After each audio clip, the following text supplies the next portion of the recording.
এত কষ্ট করে তাড়াহুড়ো করে যার জন্য রান্নাবান্না করলাম, অবশ্যই সেই খাবার খেলো না। কি আর করব, একা একাই খাবার খেতে হলো।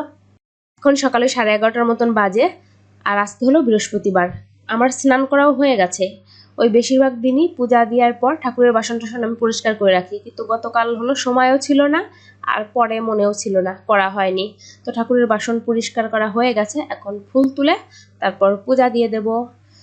গাছে তো আজকেও বেশ কয়েকটা ফুল ফুটেছে। এত ছোট ছোট গাছে এত ফুল ফোটে, প্রতিদিনই ওই 5টা 6টা করে ফুল ফোটে, আবার 2টা সাদা ফুলও ফুটেছে। আর এই গাছটার কথা কি বলবো, এত পরিমাণ মানে ফুল ফোটে, না জানি গাছটা বড় হলে আরো কত ফুল ফুটতো। তো এখনো ওই চুল টুল আছে, সিঁদুর পরা হয়নি। কিছু মিলিয়ে আজকে দেরি হয়ে গেল, কারণ শ্রীমন সোনাকে স্নান করানো হয়েছে, আমি পূজা দিয়ে ওকে খাবার খাওয়াবো, ঘুম পাড়াবো, ওই দুপুরে রান্না বান্না করতে যেতে দেখা যাবে ওই 1টা বেজে যাবে আজকে। কাজকর্ম করতে করতে আর ভালো লাগে না, মাঝে মধ্যেই ভাবি এত কাজ আর করবো না, কিন্তু ওই যে তারপরেও আবার কাজকর্ম রেখে বসে থাকতে পারি না। তো পূজা দেওয়াও হয়ে গেছে, ঠিক যা বলেছি তাই, প্রায় 1টার মতনই বাজে। শ্রীমন সোনাকে ঘুম পাড়িয়ে মাত্র আসলাম। তো ভাতটা বসিয়ে দেই, আর রান্না করব হলো মাছ।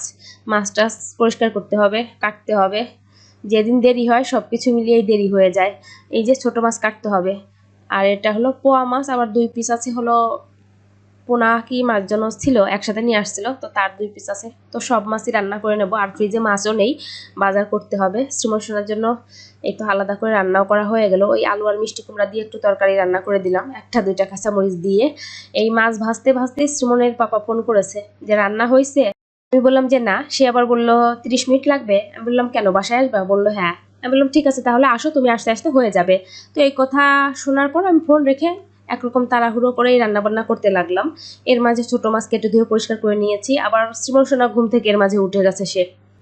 তো ওকে আবার একটু কোলে নিয়ে তারপর পাশেই ওর চেয়ারটা এনে একটু বসিয়ে রাখছি, যে একটু বসে থাকো, আমি কিছু টাইম পরে তোমার কোলে নেব। তো মাছটা তো রান্না হয়ে গেছে, নামিয়ে নিলাম। আমি ভাবলাম যাই হোক, একটা তরকারি তো হয়েছে, আসলে একটা তরকারি যেহেতু হয়েছে, অনেক হয়তো ক্ষুধাও লাগছে, যেহেতু বললো খেতে পারবে খাবার। তো ছোট মাছটা ওই হাতে মেখেই রান্না করব। কেটে রাখা আলু, তারপর পেঁয়াজ রসুনের কুচি, হলুদ, মরিচ গুঁড়া, জিরা গুঁড়া, স্বাদ অনুযায়ী লবণ, তারপর পরিমাণ মতো তেল দিয়ে খুব ভালো করে মেখে নিয়ে এখন মাছটা দিয়ে দিলাম।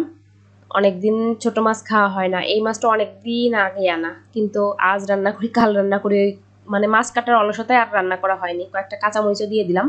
রান্নাবান্না তো সবই হয়ে গেছে। এত কষ্ট করে তাড়াহুড়ো করে যার জন্য রান্নাবান্না করলাম, সেই দুপুরে খাবার খেতে আসেনি। তো আমি রান্নাবান্না করে বেশ কিছু টাইম পরে ফোন করেছি, ওয়েট করতে করতে, যে কি ব্যাপার তুমি আসলে না, রান্নাবান্না সব হয়ে গেছে। বললো আমি এখন আসবো না, আমার আসতে আসতে সন্ধ্যা হয়ে যাবে। তখন আর কেমন লাগে, তখন বললাম এত কষ্ট করে রান্না করে তাহলে আমার লাভ হলো কি, আমি আস্তে ধীরেই করতে পারতাম। খাবার এই যে বসে একা একাই খাচ্ছি।